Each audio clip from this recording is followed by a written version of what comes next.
Hello ಕನ್ನಡಿಗರೇ, welcome to homemade cook. ಇವತ್ತು ಹೊಸ ರೆಸಿಪಿಯಿಂದ ನಿಮ್ಮ ಮುಂದೆ ಬಂದಿದ್ದೀನಿ. ಅದುವೇ ವೆಜಿಟೇಬಲ್ ಪಲಾವ್. ಇದು ಈಸಿ ಆ್ಯಂಡ್ ಫಾಸ್ಟಾಗಿ ಹೇಗೆ ಮಾಡೋದಂತ ನೋಡೋಣ. ಅದಕ್ಕಿಂತ ಮುಂಚೆ ನನ್ನ ಚಾನಲನ್ನು ಸಬ್ಸ್ಕ್ರೈಬ್ ಮಾಡ್ಕೊಳ್ಳಿ, ಲೈಕ್ ಮಾಡಿ, ಶೇರ್ ಮಾಡಿ. ಹಾಗೆ ಈ ರೆಸಿಪಿಗೆ ಏನೇನು ಬೇಕು ಅಂತ ನೋಡೋಣ. ಹಾಗೆ ಈ ರೆಸಿಪಿಗೆ ನೀವು ಮಸಾಲಾನು ಗ್ರೈಂಡ್ ಮಾಡೋದೇ ಬೇಕಾಗಿಲ್ಲ, ನಾನು ತೋರಿಸ್ಕೊಡ್ತೀನಿ ಬನ್ನಿ. ಇದಕ್ಕೆ ಬೇಕಾಗುವ ಇಂಗ್ರೀಡಿಯೆಂಟ್ಸ್: 1 ಕಪ್ ರೈಸ್, ಹಾಗೆ ಗ್ರೀನ್ ಪೀಸ್, ವೆಜಿಟೇಬಲ್ಸ್, ಹಾಗೆ ನಾನು ಸ್ವಲ್ಪ ಮಿಲ್ ಮೇಕರನ್ನು ತಗೊಂಡಿದ್ದೀನಿ. ವೆಜಿಟೇಬಲ್ಸ್ ಹಾಗಾಗಿ ಆನಿಯನ್ಸ್, ಕ್ಯಾರೆಟ್, ಚಿಲ್ಲೀಸ್, ಚೌಳೆಕಾಯಿ, ಟೊಮೆಟೊಸ್, ಹಾಗೆ ಕೊರಿಯಂಡರ್ ಈ ಎಲ್ಲವನ್ನು ಕಟ್ ಮಾಡ್ಕೊಂಬಿಡೋಣ. ಹಾಗೆ ಒಗ್ಗರಣೆಗಾಗಿ ಜೀರಾ, ಹಾಗೆ ಬಿರಿಯಾನಿ ಲೀವ್ಸ್ ಎಲ್ಲವನ್ನು ಚೆನ್ನಾಗಿ ಕಟ್ ಮಾಡಿಕೊಂಡು ಮುಂಚೆಗೆ ಇಟ್ಕೊಂಬಿಡಿ.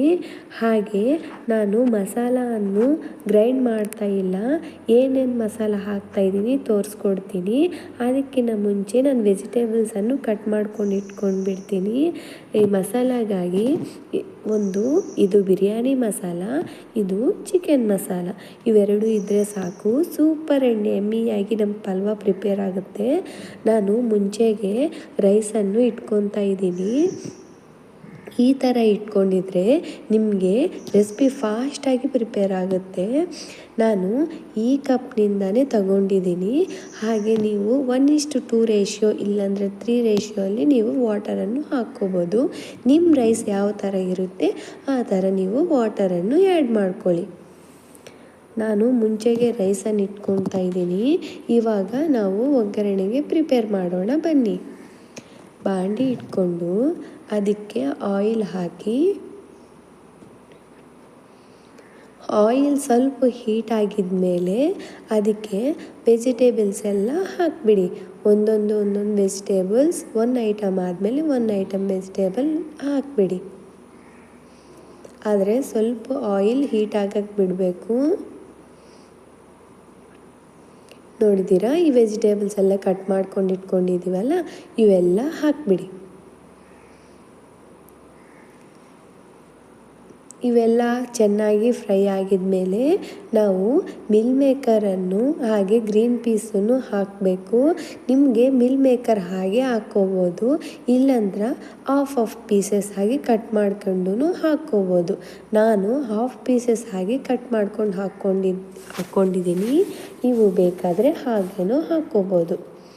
ಈಗ ಒಂದು ಸರಿ ಚೆನ್ನಾಗಿ ಫ್ರೈ ಮಾಡ್ಕೊಂಡಿದ್ಮೇಲೆ ಇದಕ್ಕೆ ಗ್ರೀನ್ ಪೀಸ್ ಆ್ಯಡ್ ಮಾಡೋಣ. ಗ್ರೀನ್ ಪೀಸ್ ಹಾಕಿದ ಮೇಲೆ ಒಂದು ಸರಿ ಮತ್ತೆ ಕಲಿಸ್ಕೊಂಡ್ಬಿಟ್ಟು ಇವಾಗ ಮಿಲ್ ಮೇಕರನ್ನು ಹಾಕಿಬಿಡೋಣ.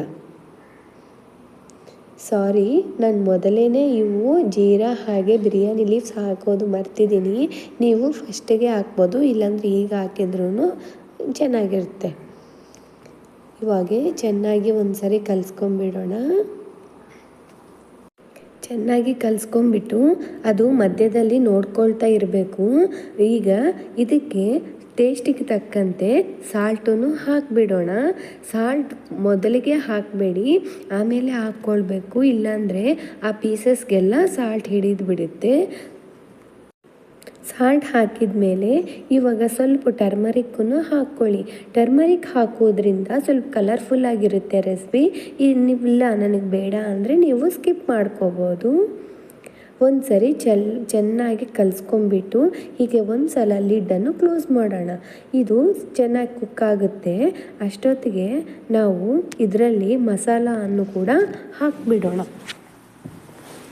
ನೀವು ಇದಕ್ಕೆ ಗ್ರೈಂಡ್ ಮಾಡೋದೇನು ಬೇಕಾಗಿಲ್ಲ, ಗ್ರೈಂಡ್ ಮಾಡಿದರೆ ಅದು ಬೇರೆ ಟೇಸ್ಟ್ ಬರುತ್ತೆ. ಈ ಸಲ ನಿಮ್ಮ ಮನೆಯಲ್ಲಿ ಮಾಡುವಾಗ ನಾನು ಹೇಳಿದಾಗೆ ಮಾಡಿ ನೋಡಿ ಹೇಗಿರುತ್ತೆ ಟೇಸ್ಟ್ ಅಂತ ನನಗೆ ಕಾಮೆಂಟ್ ಸೆಕ್ಷನಲ್ಲಿ ಕಾಮೆಂಟ್ ಹಾಕಿ. ಹೀಗೆ ಹಾಕಿದ ಮೇಲೆ ಒಂದು ಸಲ ಕಲಿಸ್ಬಿಟ್ಟು ಒಂದು 2 ಮಿನಿಟ್ಸ್ ಲಿಡ್ ಕ್ಲೋಸ್ ಮಾಡಿಬಿಡಿ.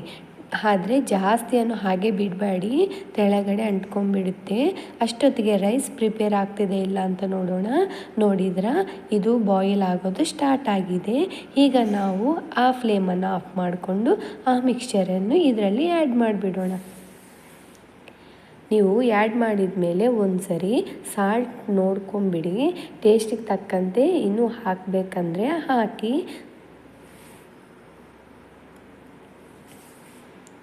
ಹಾಗೆ ಹಾಕ್ಕೊಂಬಿಟ್ಟು ಒಂದು ಸರಿ ಚೆನ್ನಾಗಿ ಕಲಿಸ್ಕೊಂಬಿಡಿ. ಕಲಿಸ್ಕೊಂಡು ಲಿಡ್ಡನ್ನು ಕ್ಲೋಸ್ ಮಾಡಿಬಿಡಿ. ಒಂದು 10 ಮಿನಿಟ್ಸ್ ಒಳಗಡೆ ನಿಮಗೆ ರೈಸು ಪ್ರಿಪೇರ್ ಆಗೋದು ಸ್ಟಾರ್ಟ್ ಆಗಿಬಿಡುತ್ತೆ.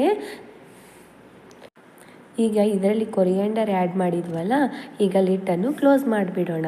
ಲಿಡ್ಡನ್ನು ಕ್ಲೋಸ್ ಮಾಡಿದ ಮೇಲೆ ಒಂದು 15-20 ಮಿನಿಟ್ಸ್ ಹಾಗೆ ಬಿಟ್ಬಿಡಿ. ಬಿಟ್ಟಿದ ಮೇಲೆ ನಮಗೆ ಈ ಥರ ರೆಸಿಪಿ ಪ್ರಿಪೇರ್ ಆಗುತ್ತೆ.